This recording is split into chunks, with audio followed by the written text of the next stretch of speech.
আমি নারী, আমি মহীয়সী। আমার সুরে সুর বেঁধেছে জ্যোৎস্না বিনা নিদ্রাবিহীন শশী। আমি নইলে মিথ্যে হতো সন্ধ্যা তারা ওঠা, মিথ্যে হতো কাননে ফুল ফোটা। রবীন্দ্র সৃষ্ট নবজাগরণের নারী চরিত্ররা কেবল মমতাময়ী নয়, তারা ব্যক্তিত্বের স্বাধীন চেতা, প্রগতিশীল। আজও সমাজে যখন নারীদের অবহেলা, বৈষম্য, পরাধীনতার মুখোমুখি হতে হয়, সেখানে রবীন্দ্রনাথের সৃষ্ট নারীরাই হয়ে ওঠে প্রেরণা, হয়ে ওঠে এক নতুন আলো। মধু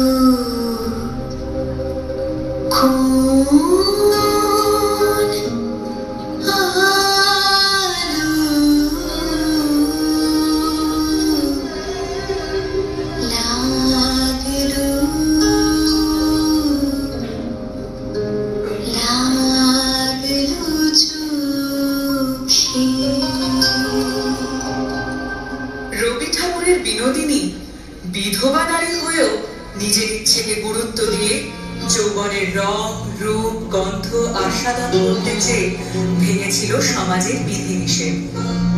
আবার চতুরঙ্গের দামিনী যেন বিনোদিনীর সম্প্রসারণ।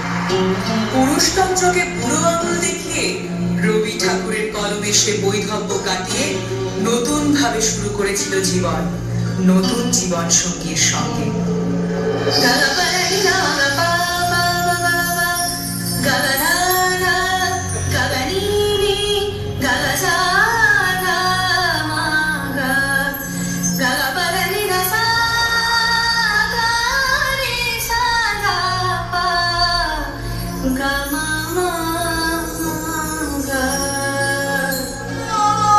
শেষের কবিতার লাবণ্য প্রেমকে খুঁজতে চেয়েছিল স্পর্শে নয়, মননে।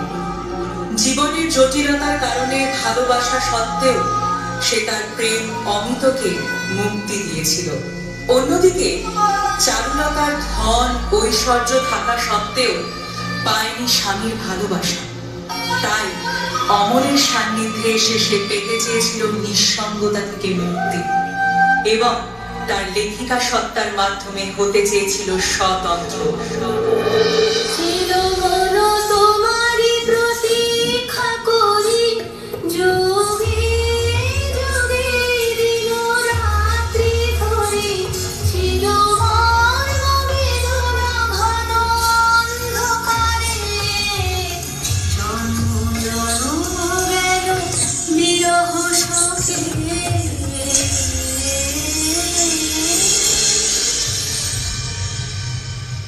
প্রকৃতি সে অস্পৃশ্য, সমাজের চোখে অবহেলিত, কিন্তু তার মধ্যে দিয়ে রবি ঠাকুর প্রকাশ করলেন এক নারীর গভীর আত্মমর্যাদা ও মানবিকতা, যে সামাজিক বিভেদের ঊর্ধ্বে গিয়ে অর্জন করল স্বীকৃতি।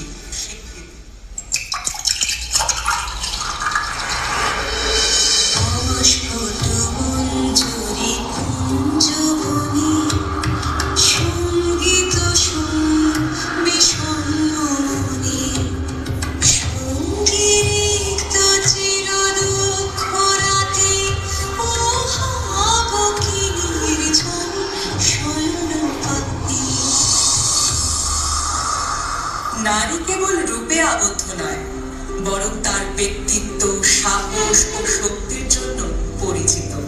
পুরুষের মতো লালিত হলেও চিত্রাঙ্গদাকে তার নিজের নারী পরিচয় ও অধিকারের জন্য লড়াই করিয়েছেন রবি ঠাকুর, যা আজও করে চলেছে অনেক নারী। আমি চিত্রাঙ্গদা, আমি রাজেন্দ্র নন্দিনী, নহি দেবী, নহি সামান্য নারী।